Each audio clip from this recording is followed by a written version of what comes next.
तो है गया मोर एडमिट कार्ड डाउनलोड होगा सकाल टू ना ट्राए करूली हो नाला माने केतेबेले सर्वर डाउन केतेबेले वेबसाइट खोलू नाला तापर एबे टाइम है 3टा एबे मु डाउनलोड करके आसिली आ मोर कोरापुट एग्जाम सेंटर है तो माने मुना डरुली माने भुवनेश्वर कटक हो बोली जाऊ पाखेला हेले भी टिके दूर ही होची माने मोबाइल रे डाउनलोड करबा को चाहूछ लॉगिन बटन देखाउ नहीं तो 3 डॉट रे क्लिक करो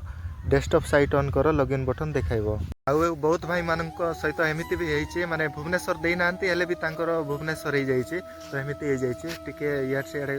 कौन टिके भूलभाल हो गला बोधे और जब फॉब रे मोर फर्स्ट टाइम ना टिके डर भी लागुची आ बाकी रही 4 दिन भीतर मते रेडी हेबा को पड़िबो आ ना टिके फर्स्ट टाइम बोली टिके डर डर लगुच मते देखा कौन हो जहाँ भी हम देखा आ मुना सकाल टू एत पढ़ापढ़ी करना आज एडमिट कार्ड डाउनलोड रे यार सियाड़े हो गली आना 17 ରୁ 20 जाए थिला ना फॉर्म एडिट करबा तो सी टाइम रे मु किछि चेंज पेंज किछि करि नथिली तो सेति लागि मोर एडमिट कार्ड आसीबो ना नहीं मु टिके उल्टा भाबी कि टेंशन ही जाउथली जाऊ आसिला एबे समस्तक पाके बहुत कम समय अछि एबे एग्जाम को ही देखिबा माने भल मार्क रखा चेष्टा करवा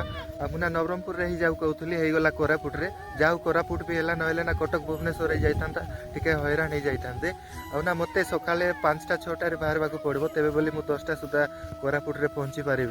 जा पढ़ापढ़ी भी कर समय मत नाई 4 दिन बाकी रही मोर 7 तारीख अच्छी बोली मोर 4 दिन बाकी अच्छे तो चलो मिसिबा नेक्स्ट वीडियो रे एग्जाम दिन को।